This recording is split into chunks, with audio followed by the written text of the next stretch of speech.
ऋषि मुनियों की पावन धरती, देश धर्म का नाता है। कहते सारे लोग यही हैं, गो हमारी माता है।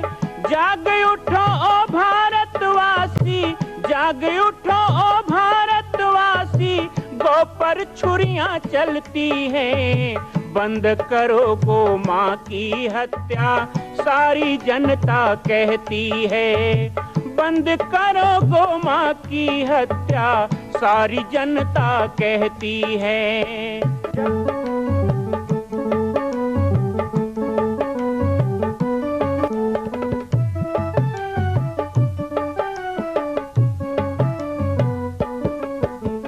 जगह जगह पर बूचड़ खाना, लाखों गौएं कटती हैं।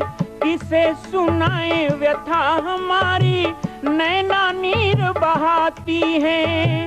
रक्षा करना गौ माता की, रक्षा करना गौ माता की, गीता ज्ञान सिखाती है।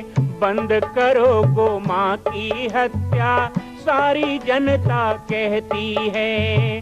बंद करो गो माँ की हत्या, सारी जनता कहती है। ओम श्री सुरभ्यै नमः। जय सिया राम, जय गो माता, जय गोपाल।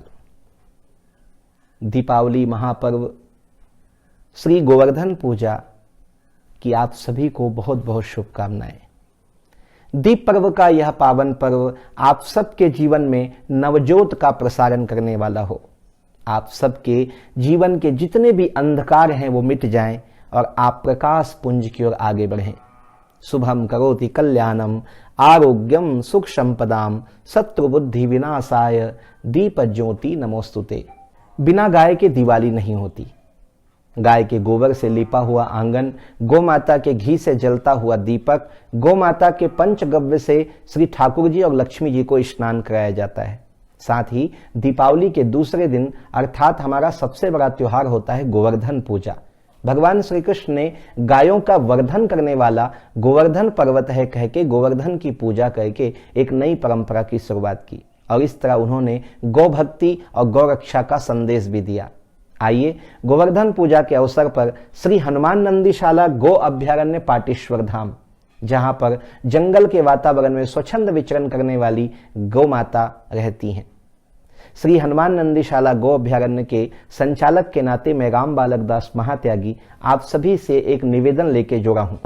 जैसा कि आप सभी जानते हैं कि कोरोना काल के कारण 2 वर्षों से गौ माता की सेवा में भी परेशानी आ रही है। ऐसे समय में सभी भक्त परिवार को हम चाहेंगे कि आप एक एक गौ माता की सेवा का व्रत लें। वैसे तो हर घर में एक गाय होनी चाहिए। यदि आपके घर में गाय नहीं है, आप शहर में रहते हैं, कॉलोनी में रहते हैं, घर में नौकर नहीं है, परेशानी होती है, गौ पालन नहीं कर पाते हैं, तो मैं आपसे निवेदन करूंगा यहाँ गौशाला में पलने वाली एक एक गौ माता की सेवा का आप व्रत ले लें। एक दिन का 25 रुपए खर्च के हिसाब से 9,125 रुपए वार्षिक सेवा राशि देकर एक गाय आप गोद ले सकते हैं।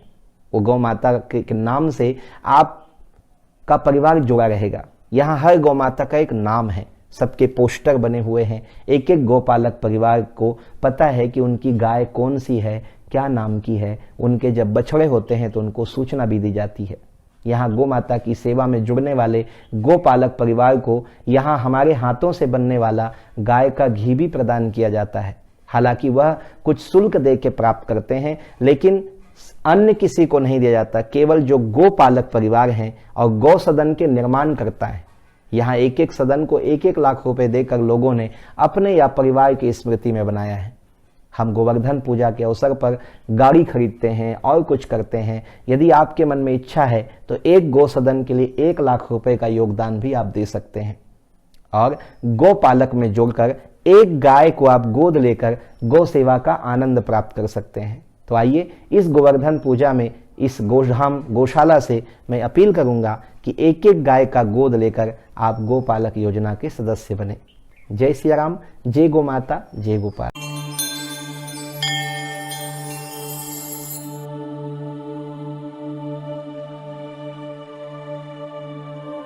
ओम नमः शिवाय। स्वागत है बाबा जी की पाती कार्यक्रम में।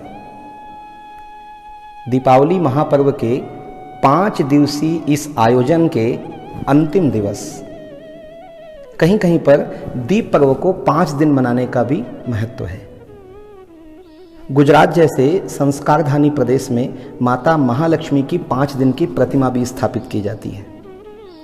धनतेरस, रूप चौदस, दीपावली, कार्तिक कृष्ण अमावस्या, प्रथमा अर्थात गौ माता का प्रागट्य दिवस गोवर्धन। कई लोग गोवर्धन पूजा को इस रूप से मनाते हैं कि भगवान कृष्ण ने इस दिन गोवर्धन जी की पूजा की थी। वास्तव में यह दिन गौ माता के समुद्र से प्रकट होने का दिवस है। इसे बहुत कम लोग जानते हैं। जिस तरह रामनवमी में भगवान राम का जन्म, कृष्ण जन्माष्टमी में भगवान कृष्ण का जन्म, इसी तरह गोवर्धन के दिन गौ माता का वर्धन हुआ अर्थात प्रागट्य हुआ। समुद्र के 14 रत्नों में एक दिव्य रत्न संसार को मिला, जिसके कारण आज हम यहाँ पर हैं। हमारा धर्म जीवित है, हमारी सनातन संस्कृति जीवित है। वेद प्रसूता, संहिता प्रसूता और गौ माता को कहा गया, हमारे वेद शास्त्रों में कहा गया, यावत संजायते गावानाम वेदानाम ऋचाः स्मृति पुराणोक्त संयुता। गौ माता के द्वारा ही संपूर्ण वेदों का सार, वेदों की 16,000 ऋचाएं, साथ ही सुक्तियों का जन्म हुआ। उपनिषद के सार को जन्म देने वाली भी वेद प्रसूता गौ माता है। ऐसे गौ माता के प्रागट्य दिवस को गोवर्धन पर्व कहा जाता है। इसीलिए उस दिन गौ माता का पूजन, गौ माता का सम्मान, गो दर्शन, गो उपासना का सिद्धांत है। साथ ही गोवर्धन पूजा के दिन से कार्तिक शुक्ल पक्ष प्रतिपदा से लेकर कार्तिक शुक्ल पक्ष नवमी तक को गौ नवरात्रि भी कहा जाता है। इसे बहुत उत्साह से गौ नवरात्रि के रूप में मनाया जाता है। हमारे गौ ऋषि स्वामी दत्त शरणानंद जी महाराज, पथमेरा धाम, राजस्थान, जिनके द्वारा हर वर्ष गौ नवरात्रि का आयोजन किया जाता है, यदा कदा मैं भी उसमें कई जगह सम्मिलित हुआ हूं। तो इस तरह चतुर्थ दिवस गोवर्धन और अंतिम 5वां दिवस होता है भाई दूज का। भाई दूज में केवल भाई को तिलक लगाना, भाई का पूजन करना, भाई के दीर्घायु होने की कामना करना। जिस तरह बहनों के लिए भाई राखी के दिन समर्पित होकर बहुत सारे उपाय करता है, इसी तरह भाई दूज को बहनें अपने भाइयों के लिए शुभकामनाएं करती हैं, उन्हें आशीर्वाद देती हैं, उनके मंगल कार्यों के लिए, उनको आगे बढ़ने के लिए खूब अपना स्नेह और शुभकामनाएं प्रदान करती हैं। आज के दिन एक विशेष महत्व है। आज के दिन भाई की पूजा तो की जाती है, लेकिन आशीर्वाद लेने के लिए भाई बहन के सामने हाथ जोड़ता है। इस परंपरा के बारे में छोटी सी कथा है, और वो कथा है भगवान वामन अवतार से जुड़ी हुई। बहुत ही सुंदर प्रसंग है। भगवान वामन को जब बलि ने कहा कि आप जो भी कहेंगे मैं देने को तैयार हूं, संकल्प हो गया। वामन बहुत छोटे थे, हाथ में छतरी, सिर पे खड़ा हुआ कमंडल लेकर, मृगछाला बगल दबाए, यज्ञोपवीत ब्राह्मण का वेश, छोटे से नाटे से। बलि की बहन थी जो वामन के रूप पर मोहित हो गई। बलि की बहन एक राक्षसी थी।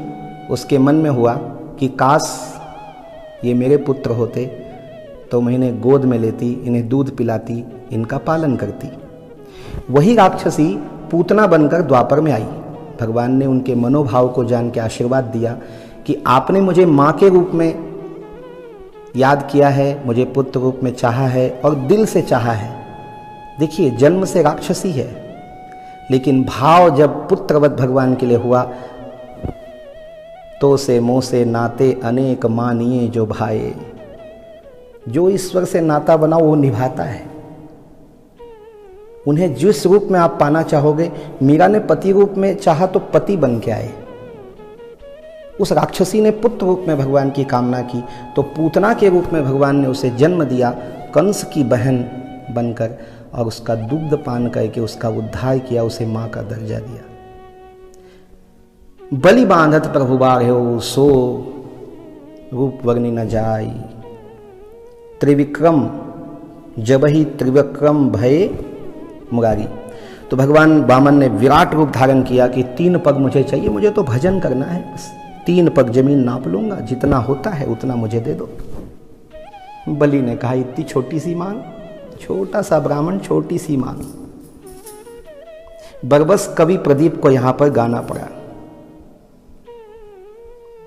आज लुटा दे रे सर्वस अपना, मान ले कहना मेरा, मिट जाएगा पल में तेरा, जन्म जन्म का फेरा रे, जन्म जन्म का फेरा। तू छोड़ सकल अभिमान, कर ले मुझसे जरा पहचान, भगत भर दे रे झोली, तेरे द्वार खड़ा भगवान, भगत भर दे रे झोली। बलि ने कहा आपकी जो आज्ञा। विराट रूप धारण किया वामन ने, ब्रह्मांड चकित हुआ, एक पांव उठाकर ब्रह्मलोक नापा। भगवान के कमल पुष्प की तरह अंगूठे को ब्रह्मा जी ने देखा, तुरंत कमंडल के जल से चरण धो लिया, वो बन गई पतित पावनी गंगा। वही कमंडल की गंगा शिव की जटा और शिव की जटा से 3 धारा बनकर पाताल, धरती और स्वर्गलोक में पहुंचती है। एक चरण से पूरे धरती को नाप लिया। तीसरा चरण कहां रखूं? बलि बोल, वचन दिया है निभाना पड़ेगा। बलि सोच रहा है, और यही समय होता है कि एक पतिव्रता नारी अपने पति की रक्षा के लिए आगे आती है। बलि की पत्नी ने आगे आकर कहा, हे पतिदेव, अपना सिर सामने रख दीजिए, इस बहाने आपके सिर पर भगवान के चरण पड़ जाएंगे, आप प्रभु को समर्पित हो जाएंगे और आपकी मनोदशा भी ठीक हो जाएगी। बलि ने सिर रख दिया, तीसरा चरण मुझ पे रख के मुझे कृतार्थ करो। वामन गदगद हो गए। जो तू आवे 7 पर तो मैं आऊं 60, जो तू नीरा काठ है तो मैं लोहे की लाठ। उनका बाना है, तू इतना झुकेगा तो मैं इतना झुकूंगा। जैसे ही बलि ने सिर झुकाया, उठा के गले से लगा लिया बलि को। मैं आया था तुझे बांधने बलि, तूने मुझे प्रेम में बांध लिया। मैं आया था तुझे खरीदने, आज तूने मुझे खरीद के गुलाम बना लिया। बलि को कहा आप सूतल लोग जाओ, और जैसे ही बलि सूतल लोग जाने लगे, भगवान वामन ने अपना कमंडल उठाया और पीछे पीछे चलने लगे। सारे देवता हाहाकार करे, प्रभु आप कहाँ जा रहे हो? बोले मैं अपने भगत के साथ जा रहा हूं, मैं इनका गुलाम हो गया। चले गए भगवान। वैकुंठ सुना हो गया, पहली बार हुआ। इस बार अंशावतार नहीं है कि भगवान वहां भी हैं यहां भी हैं, वामन स्वयं आए हैं। शेष सैया छोड़कर चले गए सूतल लोक। बलि को कहा राज्य करो, दंड लेकर दरवाजे में खड़े हो गए वामन, अपने भक्ति की रक्षा के लिए। योगक्षेम वहां में मैंने दिया है, उसकी रक्षा भी मैं करूंगा। 4 महीने हो गए, भगवान देव सैनी एकादशी को गए थे श्रावण के महीने में। दीपावली आ गई, घर घर लक्ष्मी की पूजा होने लगी। लक्ष्मी जी उदास हैं, स्वामी नहीं हैं। दीपावली में सब कोई अपने घर आते हैं, स्वयं लक्ष्मी के पति घर नहीं आए हैं। लक्ष्मी हाथ जोड़कर ब्रह्मा जी के पास जाती हैं, हे ब्रह्मदेव कुछ रास्ता बताइए। फूलों से थाली सजाकर, दीप रखकर, एक रक्षाबंधन का सूत्र लेकर और माथे में तिलक के लिए कुमकुम चावल लेकर जाओ। माता महालक्ष्मी सहस्त्रों सहस्त्र सूर्य की किरणों से श्रृंगार की, चंद्रमा की किरणों से नहाई हुई धवल ज्योतिष्णा रूप, और ऐसी दिव्य माता जब पाँव के नूपुर की छन छन की आवाज़ बलि के कानों में पहुंची। बलि का रोम रोम रोमांचित हो गया। दरबार में बैठा बलि सहसा सिंहासन से खड़ा होकर नीचे उतर आया। जानता नहीं था ये देवी कौन है, पर हाथ जोड़ के प्रणाम किया। हे माते आप कौन हैं? हे देवी आप कौन हैं? भगवान विष्णु द्वार में खड़े मुस्कुरा रहे हैं। लो, अभी तक तो मैं आया था, अब लक्ष्मी भी आ गई, दुनिया का क्या होगा? बलि ने कहा आप कौन हैं? माता महालक्ष्मी ने कहा मैं आपसे प्रार्थना भी करने आई हूं और आपको आशीर्वाद भी देने आई हूं, मैं लक्ष्मी हूं। बलि ने कहा आपका जो आदेश। कहा भाई, ये पहला शब्द था संभवतः सृष्टि का। भाई बहन के रिश्ते की यह शुरुआत थी, वो दिव्य रिश्ता जिस रिश्ते की पवित्रता की लोग सौगंध खाते हैं, जिस रिश्ते को भगवान के रिश्ते से भी पवित्र माना जाता है। मैं आज भाई दूज के अवसर में सभी भाइयों से कहूँगा और सभी बहनों से कहूँगा, भाई और बहन का रिश्ता जब तक संसार में है तब तक लोगों को पवित्रता पर विश्वास रहेगा। इस रिश्ते की पवित्रता को खूब निभाइए। माता लक्ष्मी महालक्ष्मी ने तिलक किया बलि को, गोरोचन का चंदन लगाया, चावल का टीका किया, सूत्र बांध के हाथ पे। कहा हाथ जोड़ के कहती हूं मेरे पति को मुझे दे दो। बलि ने कहा यदि 4 महीने भगवान मेरे द्वार पे द्वारपाल बन के खड़े हैं तो हे माँ मैं सारा जीवन आपकी नौकरी करूंगा। आपने तो मुझे गदगद कर दिया, धन्य कर दिया भाई बनाकर। ये होता है भाई दूज का महत्व, समझिएगा इसको। बहुत अच्छी परंपरा भारत में है कि रक्षाबंधन के बाद भाई दूज आता है। जो भाई बहन नहीं मिल पाते उस दिन मिलते हैं। बहनें भाई को आशीर्वाद देती हैं क्योंकि बहनें लक्ष्मी का रूप हैं, और भाई उस दिन बलि बन के खड़ा होता है कि मेरे धर्म अर्थ काम मोक्ष की पूर्ति के लिए आप हमें आशीर्वाद दो। छोटे बड़े सभी भाइयों का सम्मान किया जाता है। भाई दूज की आप सबको बहुत बहुत शुभकामनाएं। बाबा जी की पाती कार्यक्रम के माध्यम से मैं अपने हृदय के उद्गार, समसामयिक विषय और वेदोक्त पुराणोक्त शास्त्रीय चर्चा रखता हूं। आप सबको आशा करता हूं कि यह प्रसंग सुन के आनंद आएगा, भाई बहन का प्यार और बढ़ेगा। इन्हीं भावनाओं के साथ आइए एक छोटा सा कार्यक्रम हमने भी रखा है। हमारी बहन भी हमें आशीर्वाद देने आई हैं, हमें तिलक करने आई हैं। उस कार्यक्रम के बाद आप सब लोगों से विदा लेंगे।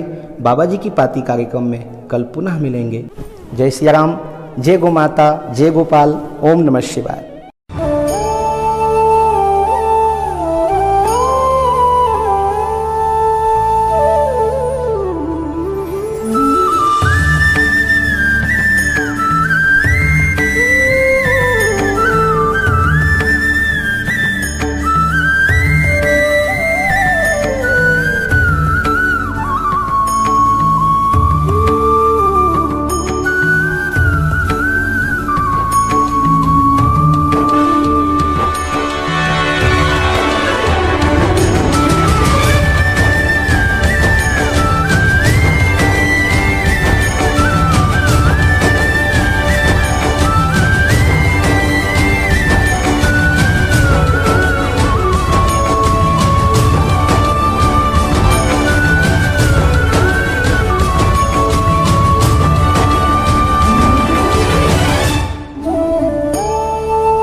ओम नमः शिवाय। भगवान महादेव के पावन सानिध्य में आज भाई दूज का कार्यक्रम पाटेश्वर धाम में आयोजित किया गया। बहना के द्वारा तिलक किया गया और साथ ही हमने भाई दूज की सबको बधाइयाँ दी है। बाबा जी की पाती कार्यक्रम में आप सभी को पुनः मैं एक बार जोड़ रहा हूँ इस पवित्र पर्व से। कुछ महत्व की बातें भी हुई है। साथ ही साथ हम अभी माँ कौशल्या की पावन जन्मभूमि मंदिर निर्माण के गर्भगृह में बैठे हैं। ये सबसे पहला तल है जिसमें भूत भावन महादेव स्थापित है। दूसरा तल पंचमुखी हनुमान जी का और तृतीय तल होगा माँ कौशल्या का। एक छोटा सा प्रसंग बताकर आज के बाबा जी की पाती को विश्राम दूंगा। जब वामन जी बैकुंठ वापस आए, कुछ दिन बीते, उसके बाद एक दिन उन्होंने माता महालक्ष्मी को कहा कि महालक्ष्मी जरा ये बताइए कि वामन अवतार में आपको सबसे महत्वपूर्ण लीला कौन सी लगी। माता महालक्ष्मी ने कहा, वैसे तो समुद्र मंथन में मेरे बहुत भाई हैं, जितने भी समुद्र से निकले हैं, जहर भी मेरा भाई है, चंद्रमा मेरा भाई है, धन्वंतरी ये मेरे भाई हैं, लेकिन आपके कारण मुझे बलि जैसा एक भाई प्राप्त हुआ। भगवान विष्णु ने कहा, तो आपको यदि बलि से इतना ही लगाव है तो कहिए आपको ऐसा कौन सा वरदान चाहिए जिससे संसार का भी कल्याण हो और आपको भी प्रसन्नता मिले। माता महालक्ष्मी ने प्रभु से यह वरदान मांगा कि हे महाविष्णु, यदि आप मुझे प्रसन्न होकर कुछ देना ही चाहते हैं तो ये आशीर्वाद दें कि आज के दिन जो बहन बड़े श्रद्धापूर्वक अपने भाई के लिए शुभाशीष करे वो फलवती हो। उनके आशीर्वाद से भाइयों को सन्मार्ग, धर्म, कीर्ति, यश, समृद्धि और सद्बुद्धि प्राप्त हो। भगवान विष्णु ने भाई दूज के लिए विशेष रूप से माता महालक्ष्मी को उनकी प्रार्थना को स्वीकार करके आशीर्वाद दिया। इसीलिए बहनों से आज के दिन पूरे मनोयोग और श्रद्धा से भाइयों को तिलक करने के लिए कहा जाता है। कुछ रिश्ते नातों में खटपट होती है, आज के दिन उसे भी भूल कर, कुछ भाई बहनों में दूरी बन जाती है, उसे भूल कर सब गिले शिकवे मिटा लेने चाहिए। हमने ऐसे बहुत से प्रमाण देखे हैं कि लोग होली में मिल जाते हैं, गले मिल लेते हैं। इसी तरह पारिवारिक कारणों से कुछ भाई बहन अलग हो जाते हैं, तो उनको भी आज के दिन भाई को याद करना चाहिए, भाई को भी अपनी बहनों को याद करना चाहिए, एक दूसरे का सुख दुख पूछना चाहिए, हो सके तो मिलना चाहिए और बहनें तिलक करके भाइयों को शुभकामना दें। आज के लिए इतना ही, कल पुनः मिलूंगा। माँ कौशल्या जन्मभूमि मंदिर निर्माण स्थल पाटेश्वर धाम, जिला बालोद, छत्तीसगढ़ से मैं राम बालक दास महात्यागी। जय गो माता, जय गोपाल, ओम नमः शिवाय। माँ कौशल्या की पावन जन्मभूमि छत्तीसगढ़ प्रांत में बालोद जिला में स्थित है श्री सर्वसिद्ध शक्तिपीठ जामड़ी पाटेश्वर धाम। परम पूज्य सद्गुरुदेव राजयोगी बाबा जी की तपस्थली श्री पाटेश्वर धाम और विश्व के अद्वितीय मां कौशल्या जन्मभूमि मंदिर निर्माण का दर्शन करने और इसी प्रकार समसामयिक विषयों पर अपना ज्ञान वर्धन करने के लिए और 10,000 गायों के लिए बनने वाले श्री हनुमान नंदीशाला गो अभ्यारण्य का समाचार प्राप्त करने के लिए आप सभी देखते रहें YouTube चैनल पर राम बालक दास, और हमारे चैनल को आप सभी सब्सक्राइब करें, घंटी का बटन दबाएं ताकि आप सूचनाओं से जुड़े रह सकें। जय श्री राम, जय गो माता, जय गोपाल।